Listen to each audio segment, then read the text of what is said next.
Hello guys, welcome to our YouTube channel, and today we are going to learn how to enable cookies on Android phone. So if you want to enable cookies on your Android phone, what you have to do is first of all open up a browser. You can choose any browser you like.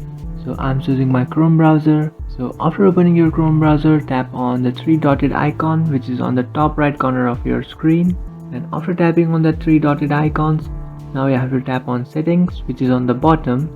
And after tapping on settings, now you have to scroll all the way down, and in the last fourth option you can find site settings. You have to tap on site settings, and after opening your site settings, now you have to scroll a bit down and you have to search for third party cookies. So inside control you can find third party cookies.